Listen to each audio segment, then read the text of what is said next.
On est de retour chez Yasa. Hey! Daijoubu? Ça va. Kampachi.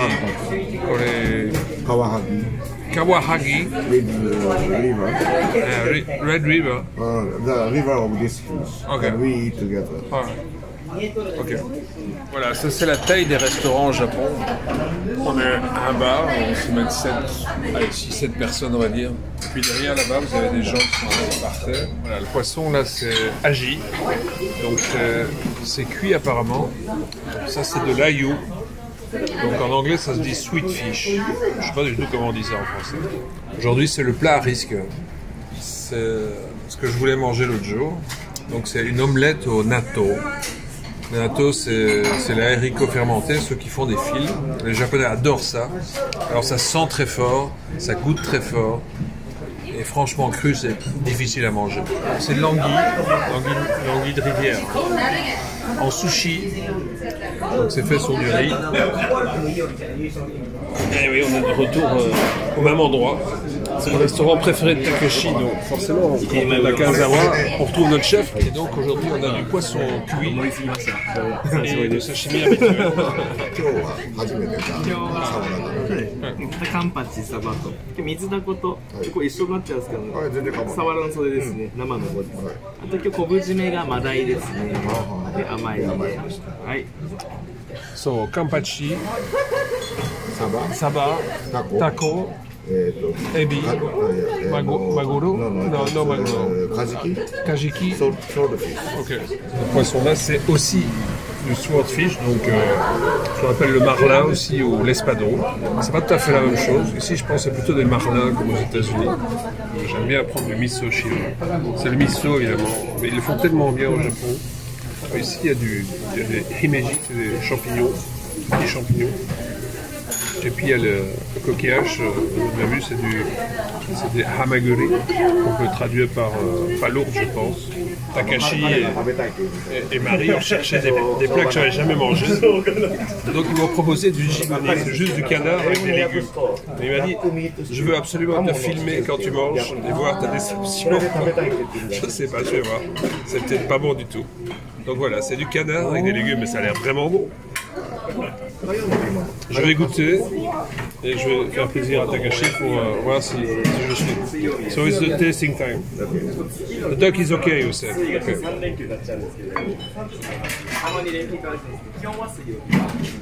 Je vois pas pourquoi je serais déçu, c'est vraiment très bon.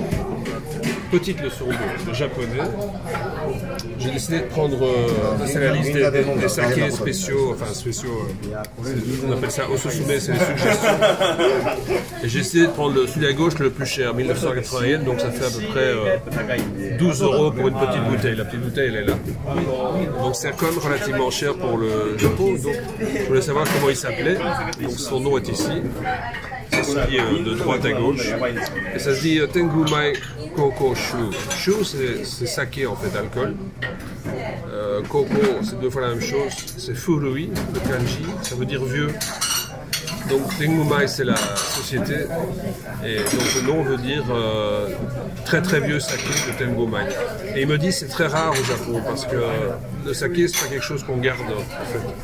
C'est pas quelque chose qu'on garde longtemps comme le vin. Il n'y a pas de millésime, il n'y a pas d'année. Ces choses-là c'est pas du tout traité de la même manière. Donc j'étais assez surpris quand on m'a dit qu'il y avait des sakés très anciens et on en rapporte en Europe et on vend ça à des prix. Au Japon, c'est pas du tout le cas. Donc c'est vraiment la première fois que je bois un vieux saké. Je sais pas vieux, je sais pas ce que ça veut dire en fait. Je pense pas que c'est un saké des années 70, hein, ça c'est pas possible. Mais voilà, ça doit être sûrement différent. Donc on va tester le Koko Shu. So he says Koko Shu probably is like 5 years or 3 years or 5 years. Voilà. Donc c'est 3 ou 5 ans, hein, c'est pas si vieux que ça. Au Japon, on ne boit pas des vieux sakés, on boit des sakés qui sont faits dans l'année en fait. Il y a même des sakés qu'on boit pendant l'hiver qui ne durent que 2-3 mois. Petit choix d'aujourd'hui que j'ajoute à cette vidéo, c'est pas le même jour, hein, on ne peut pas manger autant évidemment, mais ça c'est ce que j'adore vraiment. Ils le font très bien en Dombe Daigaku, c'est du poisson simplement cuit au sel. En japonais ça se dit shioyaki, ça c'est du kampachi. Donc je sais pas le nom en français, mais cette cuisson-là, c'est vraiment incroyable. C'est la qualité, la simplicité japonaise, en fait. C'est un bon poisson, un bon produit et une cuisson qui est parfaite.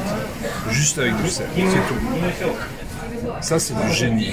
Et je sais pas si on se rend bien compte, mais la qualité de la cuisson, c'est quelque chose d'incroyable. C'est un délice, ce truc.